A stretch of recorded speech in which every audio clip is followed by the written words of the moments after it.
friends, welcome back to my channel. Today I have a layout where I am guest designing for Pinkfresh Studio using the super beautiful Fall Splendor collection. You guys, this collection is literally me in a color palette. It's warm neutrals, and there's pink, and there's yellow, and there's teal, and there's the most gorgeous shade of purple. And so for my first layout where I'm going to be guest designing this month, I started by scrapbooking a photo of, you guessed it, my favorite guy, Yummy Yummy Noah.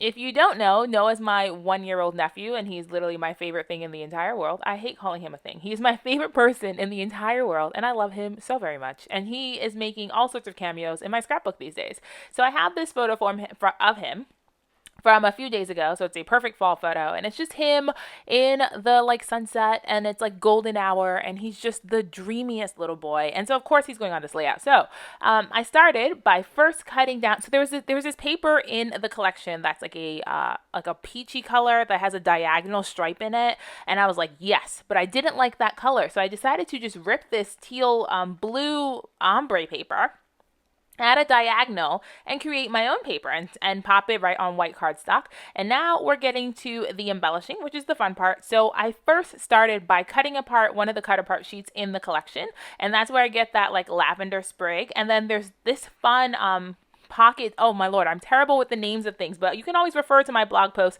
where you'll get the names of the exact pieces of ephemera that I'm using. But it was one designed for layered to put tags and stories in them, and I did add my journaling after the fact because I like to finish my layouts and then go back and add the story.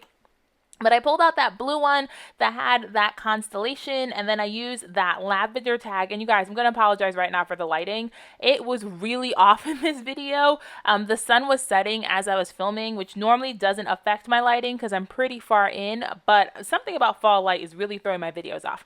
But while I was setting up my video, I stopped and I made a few bows because I knew that these were going to take some time to set up because I don't know if I'm using the right glue for them, but they're this Pinkfresh has had these really fun fabric bows in the collection the last few times, and Fall Splendor is no different. So I made 3 bows, picking from the same color palette, so a yellow one. The good thing about working in a collection is you don't have to think about the color palette. Like, all the work's done for you. You just have to show up and make something, right? So I made a purple one, a blue one, and a yellow one. And now I'm cutting apart the rest of that cut apart sheet because, you guessed it, I need layers. I need all the layers all the time.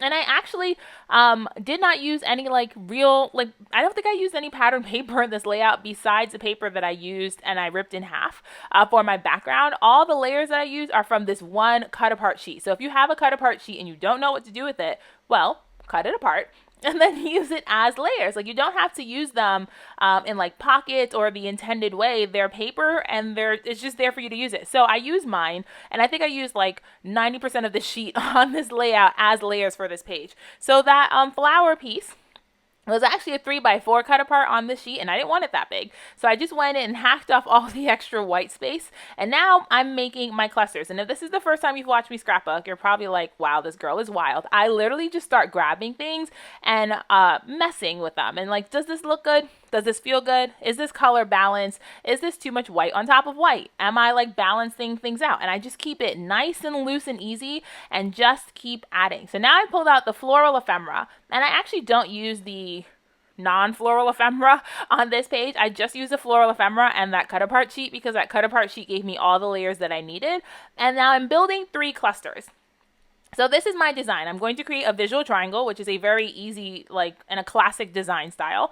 So I'm creating a visual triangle. My photo of Noah is going to be on the right side all by himself, and I wanted to make sure he was on the white space. And then my other 2 clusters are going to be more on that blue-green paper, and I wanted to make sure Noah was off by himself, and then these 2 clusters would be on the blue-green paper.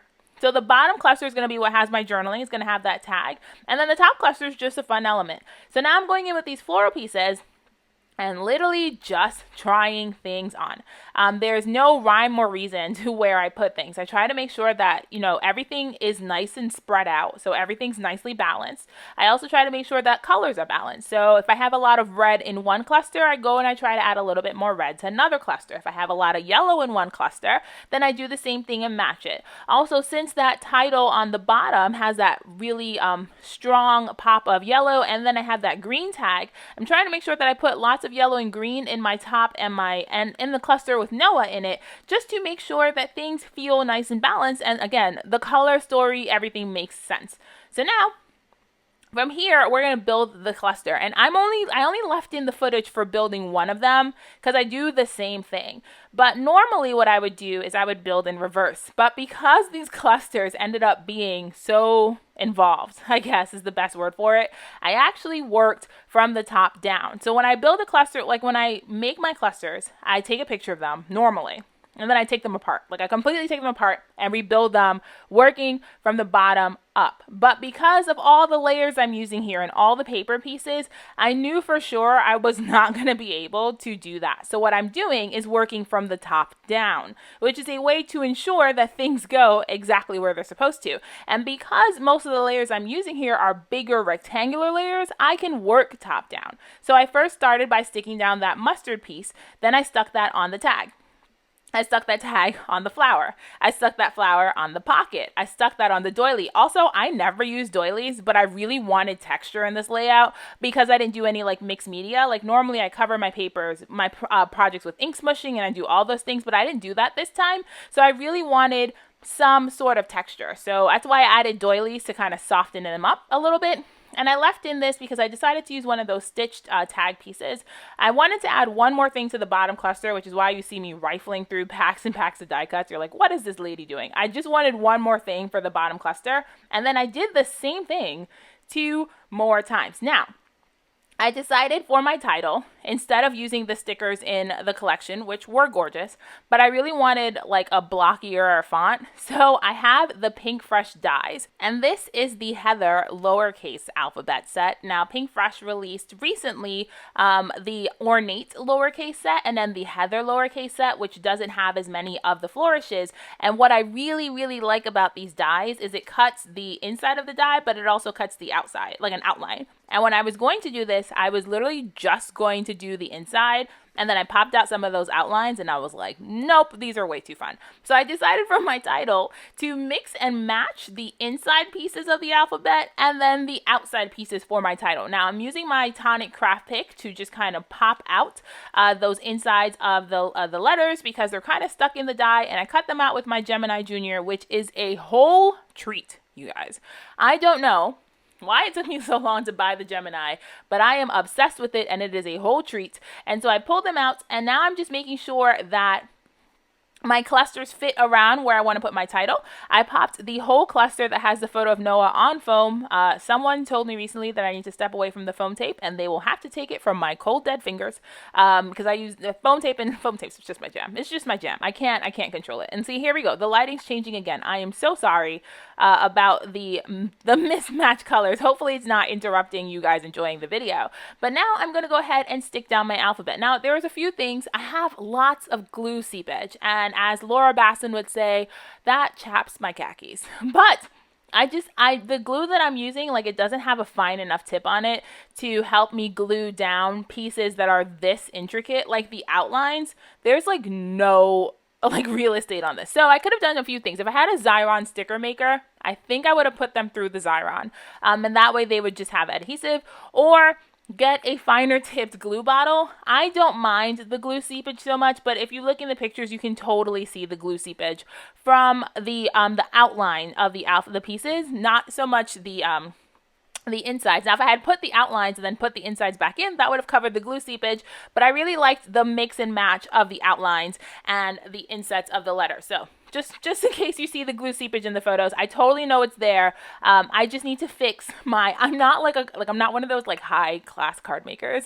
So I'm constantly learning from them. And so one of the things I see is either use a Xyron or get like a finer tipped glue bottle. Now, at this point, we're just about done with the layout, but I'm like, this looks a little too clean. There's no mixed media. There's no mess. What can I do to make it messy? And every time I want to make something messy, I do the thing. And you know the thing I'm talking about. Like, I do the classic thing where I cut up the edge of the paper and I add a little bit of pattern paper to the bottom. It's the thing. For me, it makes or breaks a layout. Like, if my layouts feel a little too clean and they need to be zhuzhed up a tiny bit, That's what I'm doing. I'm adding a little bit of pattern paper and some distressing to the bottom. Mind you, this also helps reinforce that ripped edge because I did tear that diagonal line, and then I added a little bit of distressing at the bottom. It brings the pattern paper to the bottom of the layout, and again, just adds that little bit of mess factor that I personally was missing. Now, you guys might have looked at that page and thought it was okay without it, but the second I did that, it made me so much happier. Now I'm pulling out the cardstock stickers and adding a few things here or there. One of the things I love having on my layout are lots and lots of words, and there are lots of these little word banners in the cardstock stickers, so I pulled those out. I added a few of them. You guys are also probably thinking, Tashiana, there's enough on this layout. You don't need anything. And I disagree. Give me all the things. And then I realized that cluster next to Noah was a little bit of empty on the right side, so I'm adding this circle sticker that says Autumn Splendor. I am literally fighting with my layout to get it to go underneath. It was not cooperating. And then I add another circle sticker on the left side to balance out that shape because there are no circles anywhere else on this layout, so we got to balance out these circles. And then I pull out the Puffy stickers, and that completes this layout. So I hope you enjoyed hanging out with me. Thank you so much to Pinkfresh for letting me guest design this month. Again, go to the blog post if you're here at the YouTube video to see the pictures and to read the blog post and to see what products I use. And I hope you enjoyed, and leave me a comment and let me know what you thought. So until next time, keep it crafty and have the very best day, and I'll see you around. Bye, friends.